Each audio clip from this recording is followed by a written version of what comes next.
Welcome back to the CRYPTiCK Gaming channel. I'm CC135 and today I'm bringing you another Black Ops 3 information video. Now the gameplay that you're watching in the background is my first and only nuked out, and I never actually expected to get it while I was playing this game. I actually had the wrong specialist on. I had Firebreaker on, I normally use Vision Pulse, and my streaks weren't set right. I actually had a sentry gun on instead of the hater, but you'll be able to see how I get on in the background. So you may have seen around the web that there's been an apparent leak about a Black Ops 3 Specialist DLC or drop that could be coming up, and apparently there's a huge total of 7 new specialists coming to the game within the next couple of months. All the information that I'm going to be telling you in this video, I have to give credit to the original video that I saw, which was The Long Sensation, and his source of the information. If you remember, we made a video about pre-beta map and perk leaks, and 90% of the source's information was actually correct, so hopefully it's just as good this time. It's important to remember that the source said that due to the specialist character names, abilities and weapons changing constantly, he's decided to leave these out. Instead, he's given a description as best he can on each of the specialists, and he's included names if he's confident they'll make it into the final game. All characters, names and abilities are subject to change and may not make it into the final game. So let's get cracking with these characters. First character, he said, is a female, an orphan girl trained in combat shooting who becomes a top military sniper. Her ability is immense aim assist accuracy, increased for short periods of time. Her weapon is an anti-aircraft sniper that can also blow off limbs. Now, for me, that sounds pretty cool. I like the idea of the aim assist when I'm using it, but obviously when people are using it against you, it could be quite a pain in the arse. And the anti-aircraft sniper, personally, I don't like, because people shooting down my streaks, but in terms of using it to actually kill other people, that could be quite a cool thing, sniping someone and watching them blow up sort of thing. So, not a bad character. The second character that he's described is a male with no prosthetics, and has decided that warfare tech has gone too far, and he uses magnets to destroy, disable and disarm soldiers and equipment.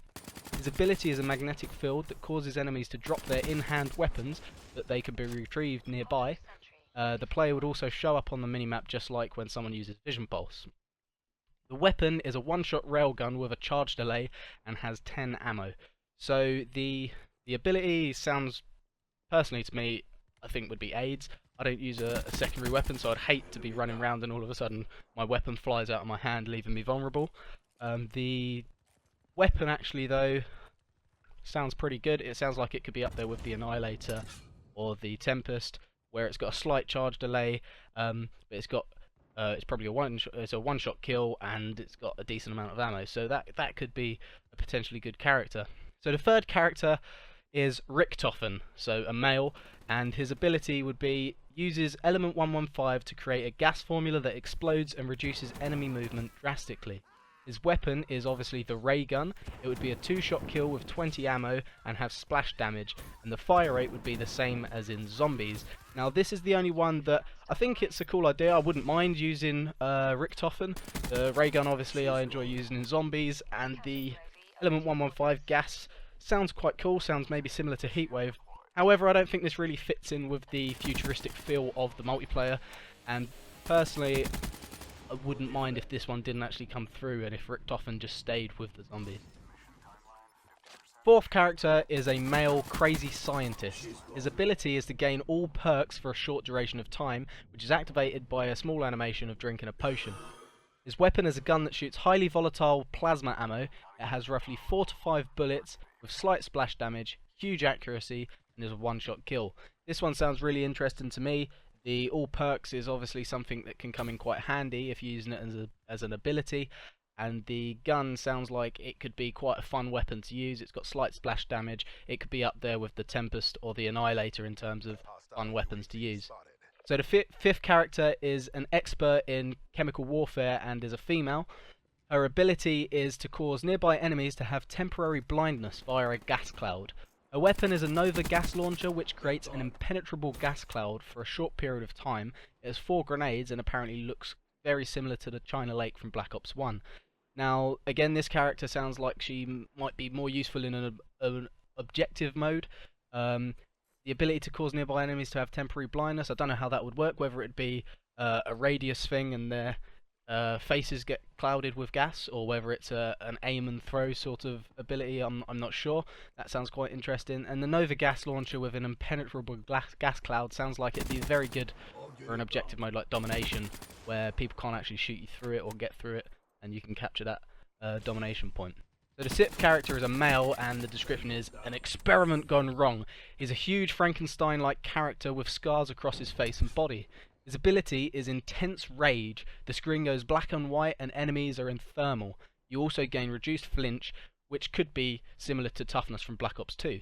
His weapon is a huge shotgun that fires grenade-type pellets, causing massive damage with a massive blast radius.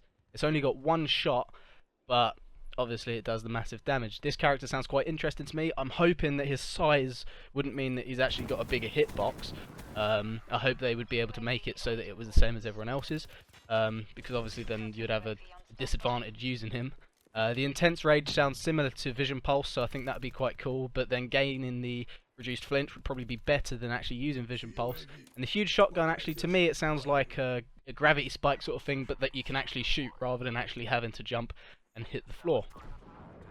And so finally, the seventh character is a male. Water is his strong suit. Reverse of Firebreak is the description. His ability would be to boost with incredible speed for a short duration of time with his water thrusters, and his weapon is a pressurized water cannon with immense range. Damage and accuracy is lost, however, with increasing range. Now this one to me is probably the least appealing. The boost in a way, I'm not sure how that would work. That sounds like Advanced Warfare, jumping really high. I'm not sure how that would work. And I suppose the water cannon could be quite good, but it depends what its range is like, if it's like a sniper or if it's not quite like a sniper, and how much damage it would actually do over that range. But in all, I do hope that CRYPTiCK do confirm some of these specialists, or even if they don't, they bring some specialists into the game, because regardless of whether they're these characters or not, I'm getting quite bored of the current characters and have hero skins on most of them. Don't forget to like, comment and subscribe if you enjoyed this video. I'm CC135 and I'll see you soon.